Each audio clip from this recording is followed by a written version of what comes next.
Hi and welcome back to Equity Tutors. Today is our first lesson back after the summer break and we are going to start on the second year of A-levels for all the different biology exam boards. So if you haven't already listened to all the lessons that were covered for AS level, I would recommend you go back and listen to those so that you have a good solid foundation to start learning about these topics that we're going to cover this year. We're going to kick off with the first module, which is energy transfer. And within that module, I'm going to start today by talking about photosynthesis and specifically the light-dependent reaction within photosynthesis. Now, don't worry if you don't know what that is, you will do by the end of the lesson. But before we actually get into photosynthesis, we're going to do a little bit of a recap on the structure of the chloroplasts and their function within plant cells. So again, we did cover this briefly in the plants module from last year. So if you have no idea what I'm talking about, go back and look at that before you listen to today's lesson. Okay, so let's just get started. So you should remember from the previous lessons that there are some key differences between plant cells and animal cells, and one of the differences in plant cells is that they contain chloroplasts, and chloroplasts are what makes the leaves of a plant seem green. They are the organelle within the plant cell which allow photosynthesis to occur. So I'm now just going to quickly go over the structure of the chloroplasts, and this will be very important later to link this with their function. So chloroplasts are filled with a fluid which is known as stroma, and stroma is where the light-independent stage of photosynthesis occurs. So we're going to talk about that more in my next lesson. Chloroplasts are surrounded by a double membrane envelope, and each of the membranes is a phospholipid bilayer. So again, go back and look at the previous lesson if this is making no sense to you. So we can think of the chloroplast as a sac, and it has two membranes that form the chloroplast envelope. Inside this chloroplast there is stroma, which is a liquid. Within the liquid there are membrane structures which we call thylakoids.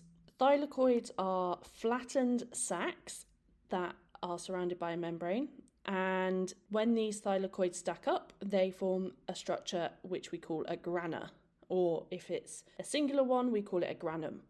And these grana, which are stacked thylakoids, are then also connected by channels which are called stroma lamellae. And this lets the grana be connected to each other, but also keeps them far away. So a really key thing about the thylakoid to remember is that there are lots of them, and this allows for there to be a really large surface area within the chloroplast for the light-dependent reaction to occur. So we're going to go on to exactly what that is later, but really important to remember that there's a large surface area that the thylakoid is made up of.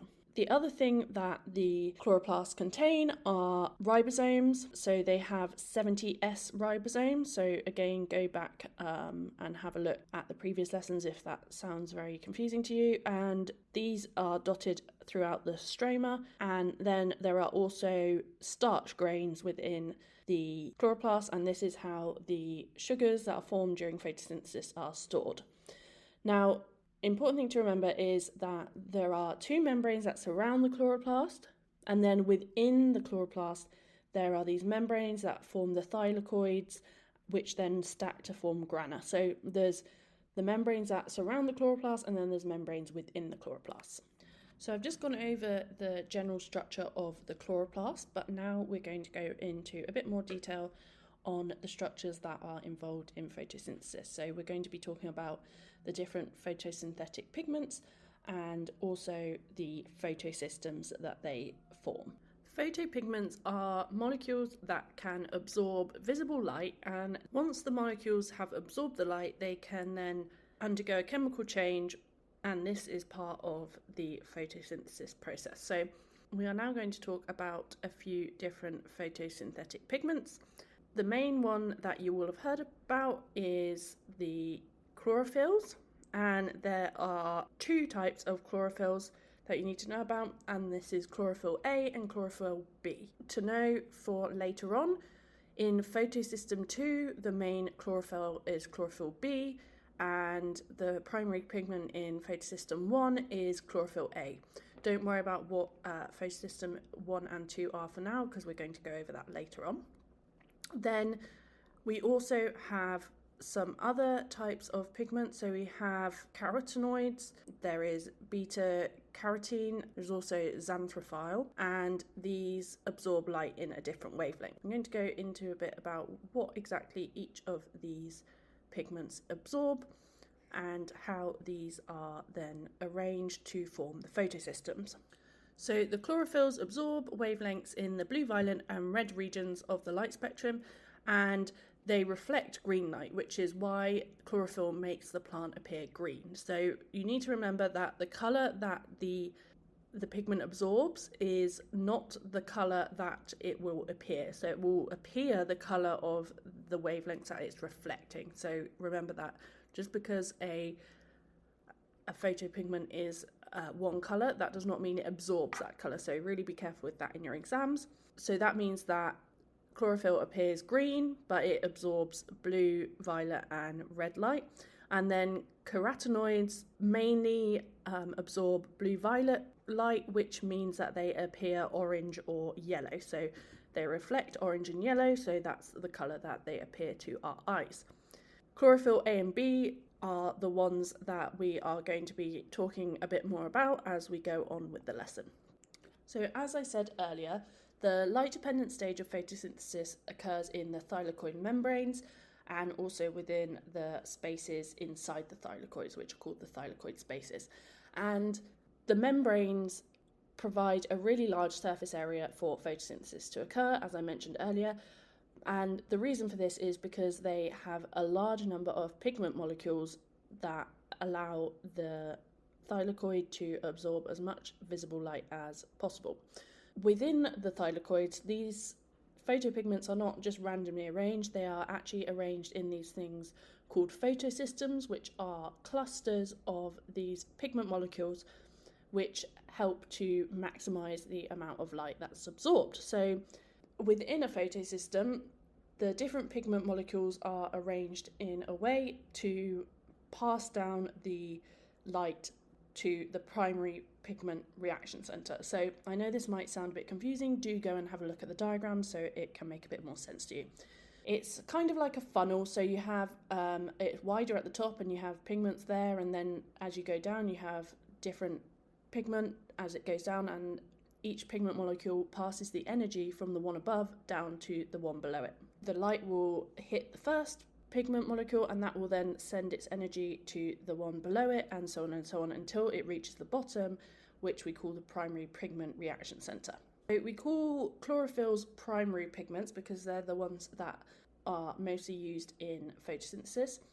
That's chlorophyll A and B, but we also have the accessory pigments which surround the primary pigments within the photosystems, and they help to allow absorption of more different wavelengths of light and also similar wavelengths of light to really improve the amount of light that gets into the photosystem. So both chlorophylls and carotenoids are present in the photosystems, and as I said, we have mainly chlorophyll A in photosystem 1 and mainly chlorophyll B in photosystem 2.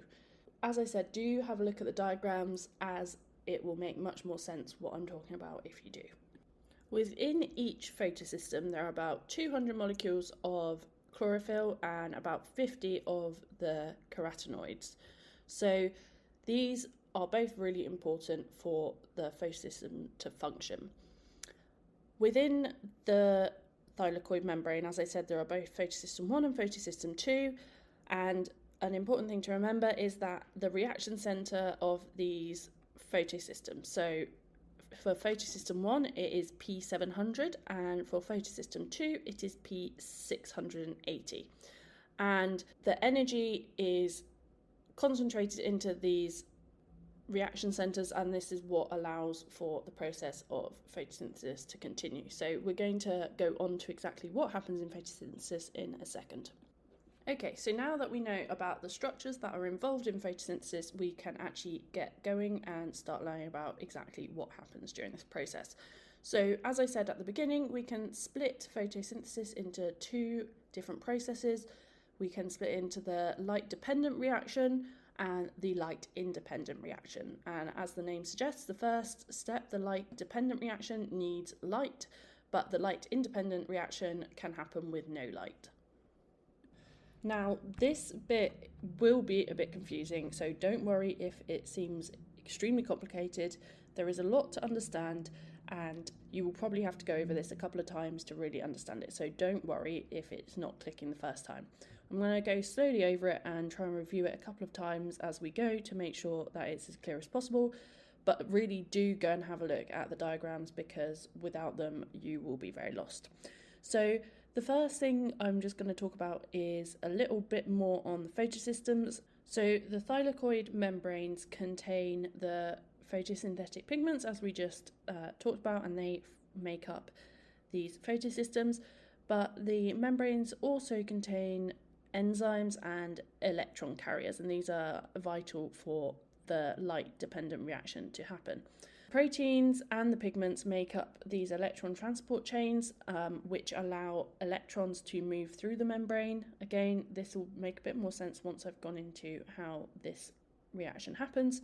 And then the other thing to remember is that there are these two photosystems. So there's photosystem 1 and photosystem 2. Now, slightly confusingly, photosystem 2 is actually the one that we are going to talk about first because that comes first in the process, and then we have photosystem 1 after. So this sounds a bit confusing now, but if you go and look at the diagram, this will make a bit more sense. So the light-dependent reaction starts off with light entering photosystem 2, and this is absorbed by the different photopigments as we talked about, and eventually it ends up down at the P680 reaction center, which is at the bottom of the photosystem. And the chlorophyll in the P680 reaction center then get moved to a higher unstable energy level. So they become excited due to the light, and this means they can then become independent and move away from the chlorophyll that they came from. So at this point, these electrons can then move. So they then travel from photosystem 2 along the electron transport system to enter photosystem 1. So they go from photosystem 2 to photosystem 1. And during this process, some of the energy that these electrons have is used to pump protons across the thylakoid membrane. And I will talk a bit more about the reason for this and how this is part of the reaction a bit later on, but for now we're just going to concentrate on what happens to those electrons. So once they've left photosystem 2, they pass along the electron transport chain and they head to photosystem 1. There they get even more energy from the light that has entered into photosystem 1, and they enter into the P700 reaction center. And then once they're there, they again reach this high energy level and they can go through the second electron transport system. This time, this doesn't cause the pumping of protons, but actually reduces NADP. So two electrons will join one molecule of NADP, and now because the NADP has two extra electrons, it will also attract two positive protons to balance out the charge, and it will end up being NADPH. So this is then used in the next part of photosynthesis, which we will cover next lesson. So basically what's happened is light has excited electrons in photosystem 1, they've travelled along the electron transport system, and that has caused protons to be pumped across the membrane. They've got to photosystem 1 where they have been further excited, and they have then joined with NADP, which has in turn caused two protons to also join the NADP, which causes it to become NADPH, which we can also call reduced NADP. So at the end of this reaction, we have lost electrons from the first photosystem, which is photosystem 2. So to get the electrons back, they actually get them from a process called photolysis of water, which is where water is broken down by light into oxygen and hydrogen, and the two hydrogens go off on their own, so those are H pluses, and the two electrons that come off at the same time go into photosystem 2 to replace the ones that have been lost in the process of them getting excited by light. So basically, when water is broken down by light, it forms oxygen, hydrogen, and electrons. So the electrons go to replace the ones that were lost. The oxygen is a waste product, and the hydrogen ions are used in the process as well. I'm going to talk about that a little bit more now. So as I said earlier, in the electron transport chain, there are these hydrogen pumps which actively transport hydrogen from the stroma, which is the fluid in the chloroplast, into the thylakoid lumen. And the way that this gets its energy, the way that the proton pumps get the energy to do this is from those electrons moving through the electron transport chain. So basically, as those electrons move, they give these proton pumps energy, and that allows them to bring hydrogen ions from the stroma into the thylakoid lumen. And that is an active process, and it goes against the concentration gradient. So by doing this, then a proton gradient is created with a high concentration of protons in the lumen and a lower concentration in the stroma. So at this point, protons can move back down their concentration gradient via facilitated diffusion. Again, if you don't know what this is, go back and listen to last year's lessons to really understand the different types of diffusion and the different organelles and proteins that are used in these processes. So when the protons move back down the concentration gradient via facilitated diffusion, they move through a transmembrane ATP synthase enzyme, and this movement through allows the enzyme to synthesize ATP by adding a phosphate group to ADP. So ADP plus phosphate gives you ATP. And this process of adding the phosphate group is known as photophosphorylation, as the light is what gives the energy to allow for the ATP synthase to function. So I know that is a lot of information, but I'm just going to quickly recap what goes on, and then we can go over the products of the light-dependent reaction, and then in next week's lesson we will go into more depth on the light-independent reaction. The first step is that photosystem 2 is stimulated with light, and that causes electrons to be excited at the primary pigment center at the bottom of the photosystems. This causes the electrons to be excited. Two electrons leave, and they move across the electron transport chain. Just something to note as well, the process of the electrons becoming excited can be called photoactivation. So once the electrons have been photoactivated, they then move down along the electron transport chain, and this movement can power the proton pumps, which bring in protons from the stroma into the thylakoid lumen. So once they reach photosystem 1, they get more excited, and these two electrons then join with NDP, and this causes two protons to also join to counteract the negative charge, and this forms NADPH, or we can also call this reduced NDP. So that is what happens to the electrons.